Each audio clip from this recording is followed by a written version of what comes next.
Okay, so hello everyone. Today we're doing OLTP through the looking glass 16 years later. And what they have found, at least from the title, is communication is the new bottleneck. So let's look at that. So here we have VoltDB, which is the database that most of this evaluation is done on. It uses uh, a shared nothing architecture with partitioning. So essentially, you're going to be chunking up tables or entire sections of the database, depending on size, across threads, as well as a stored procedure executor and threads to handle networking. And all of that comes down, or all of that talks to the kernel network stack. So the execution flow ends up being sort of come in through the network stack, and then the network thread will send things off to the stored procedure executor. The stored procedure executor will send things off to the engine, and the stored procedure executor, in part, is a separate component because of isolation reasons. Um, and there's some communication overhead there, and then you make it back through network threads and you send your response. So in order to do multi-partition transactions, it runs everything through two-phase commit, even on a single node. By default, it's using BSD sockets. It can also use epoll. And then this paper adds support for fstack. And fstack is a DPK-based solution where the FreeBSD network stack is run in user space on top of DPDK for better performance. It's usually about twice as fast as Linux kernel networking and is kind of the easy way to get an existing application ported onto kernel bypass because it is an entire operating system network stack. So, as a little more background, there was a 2008 paper that was OLTP through the looking glass. And the authors have recognized that it is probably time to reevaluate some of those conclusions because it's been 16 years. So the benchmarks in that paper and a lot of them kind of throughout the years didn't include network overhead. For those of us working on replicated databases, we obviously don't really have that luxury. Um, and another sort of new consideration is the cost of properly isolating stored procedures because we are moving into a very multi-tenant era. And then disks, networking, and even CPUs look very different than they did in 2008 when the first paper was released. So the first paper was evaluated on a single core Pentium 4 with 1 GB of memory, Linux 2.6. They didn't specify networking, but gigabit was the fastest you could get. And SATA 3 was still in development, so SATA 2 was your standard. So let's do some reevaluation. So left image is from the original paper, right image is from the new paper. And this is essentially evaluating where is the overhead coming from. So we can see previously buffer management, locking, logging, sort of all of the general overhead of running a transactional system. And then you have that little bit of useful work left. Um, Now, if we look at a more modern database, if you have if you have communication in one bucket and everything else the server does in another bucket, server-side communication can actually be more expensive, especially for things like YCSB-C, which is a lot of very simple operations, or Voter, which simulates a voting database. Again, very simple. Even TPCC, which is a fairly significant amount of operations inside of the database engine, is still for if you have interactive transactions, it's still hitting 47% overhead, which is substantial. And even if you're using stored procedures, which is supposed to be how you fix that network overhead issue, you're still at 23%, for things that are very expensive for the database engine. So for VoltDB, it's an in-memory database. It's SQL and it's not replicated. So there is no replication overhead. There is no disk overhead, which means, yes, these numbers are a bit higher than they would be in other databases. So the first question that they had when they saw this is, let's go look at another database. So, of course, it's Stonebraker. He goes and evaluates Postgres.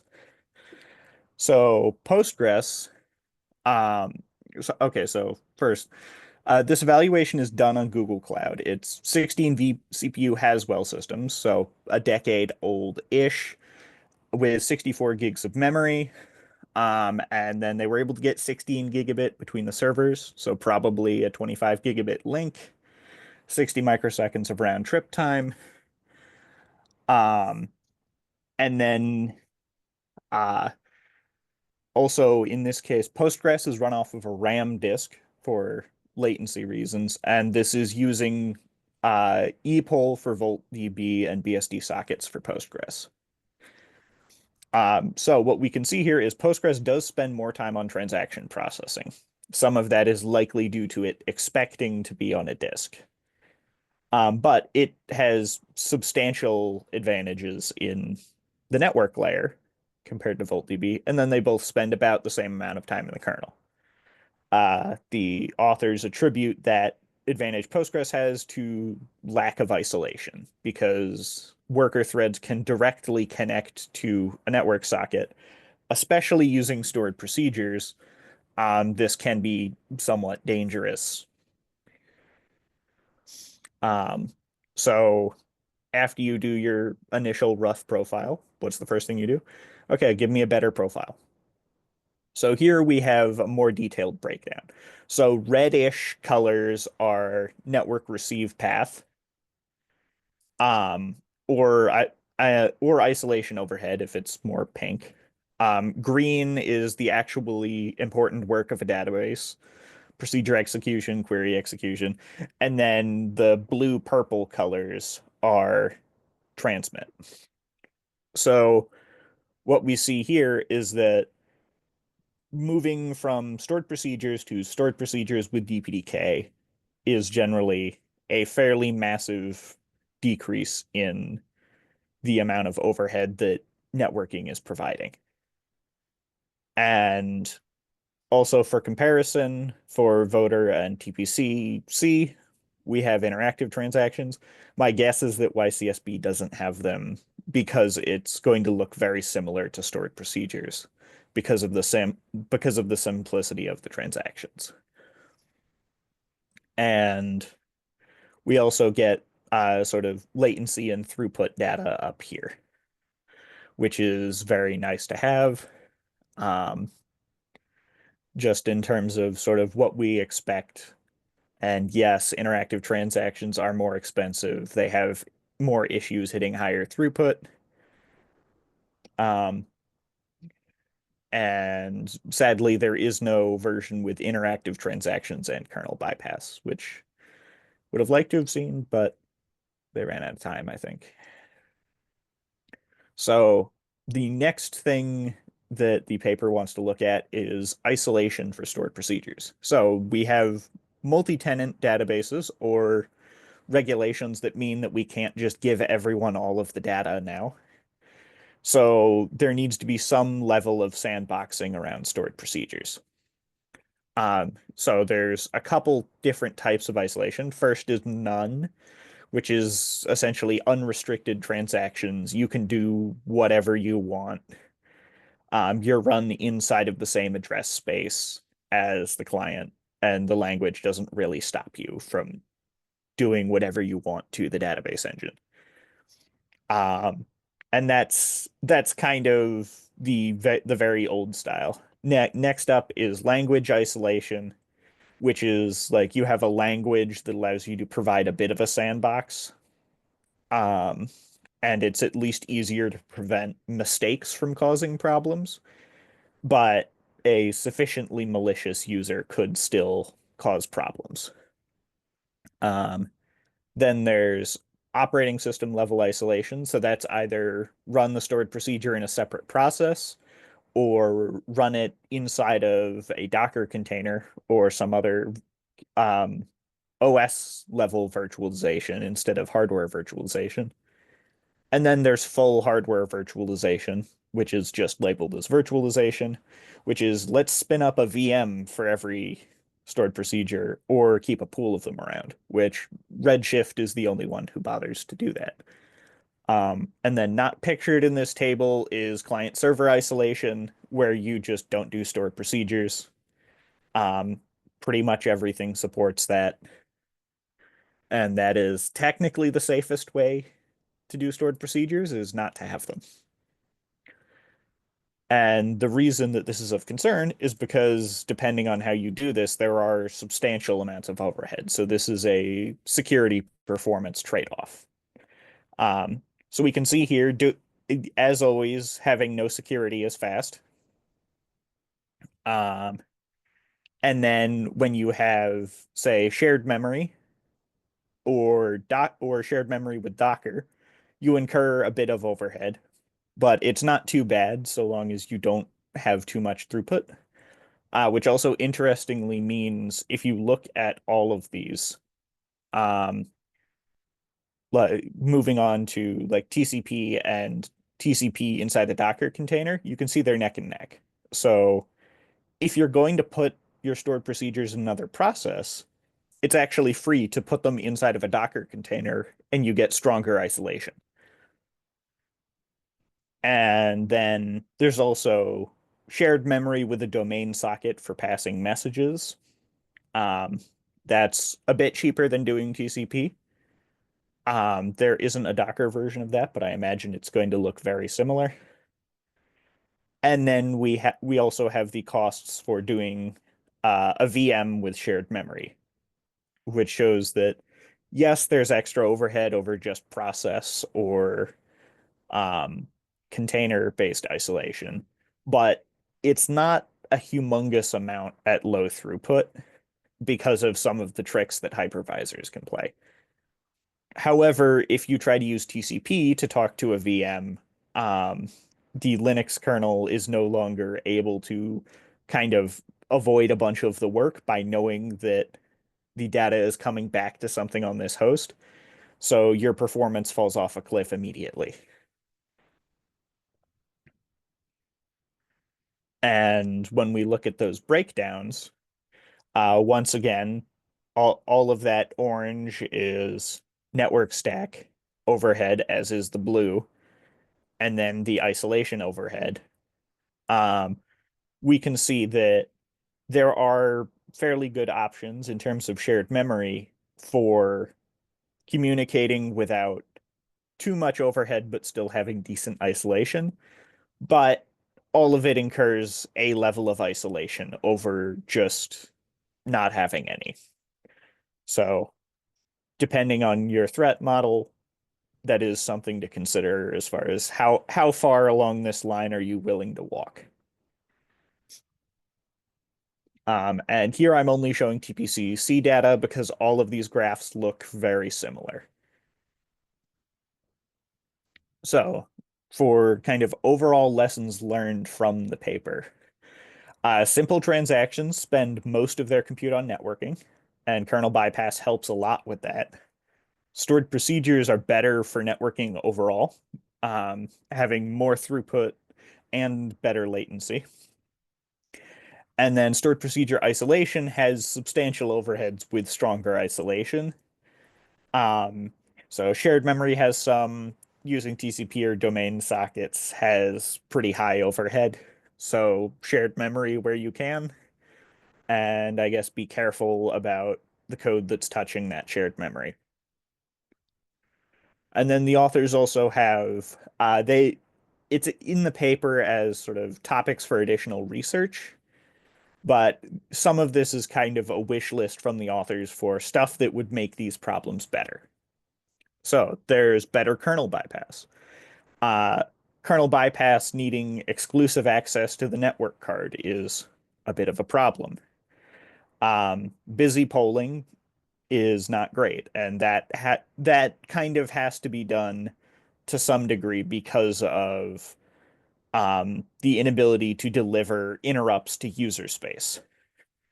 Um, there are very few kind of built-in protocols. Um, for so DPDK, for those not familiar, is the thing that FStack is sitting on top of, and it considers anything that is not bytes onto the wire your problem to some degree. There's some stuff to help you, but there is no open an Ethernet socket or open a TCP or IP socket. Um, and then standard Linux tools don't really work. It is a different network stack. So tools need to be invented in order to help DPDK-based network stacks be observable and have sort of all of the things we need from a modern network stack. And they also would like kernel bypass for clients, something Google has investigated with Snap to, I would say, fairly great success. I don't think we're going to be putting DPDK on laptops and using that to talk back to REST APIs, but I think there is room for sort of in data center clients to potentially make use of kernel bypass. And alternatively, instead of moving more stuff out of the kernel, the whole goal is to avoid that syscall barrier. So if you can push more of the logic of the database management system into the kernel using eBPF or similar, you can get similar performance benefits. Um, so there's also better isolation mechanisms. So they want tighter database and operating system co-design so that a database can control virtual memory and interrupts to help reduce some of those overheads. And potentially investigating WebAssembly as a stored procedure format. So WebAssembly is designed to be allow you to mostly safely run nearly malicious code. With the idea that sandboxing is kind of built into the language runtime. So this helps a lot with some of the other issues that languages have because it was designed as a way to run untrusted code. And then better inter-process communication to reduce the overhead of isolation, because shared memory does have extra compute costs because you're typically polling, or you need to use a domain socket to tell people when they're polling. So hybrid approaches like we see in IOU ring, where you poll when you have a lot of traffic, and then as things die down, you move back to needing a message, might be potentially an avenue for research. And third, better transaction models. So stored procedures are generally better for performance, but they are kind of annoying to deploy, as I'm sure everyone is aware. One solution to this would be stored procedure synthesis, where you take a look at all the incoming transactions and you say, hey, a bunch of these look really, really similar. Why don't I speculatively try to turn that into a stored procedure? And when I see the first bit of the transaction come in, I will try to do the rest of it. And this doesn't work as well for procedures which actually require compute on the client side and aren't just sending SQL statements one at a time as a lot of ORMs do. So in that case, there does need to be some cooperation from developers in terms of what compute is happening on the other side. And generally trying to bridge the gap between the ease of use of client-side transactions and the performance of stored procedures. So thank you.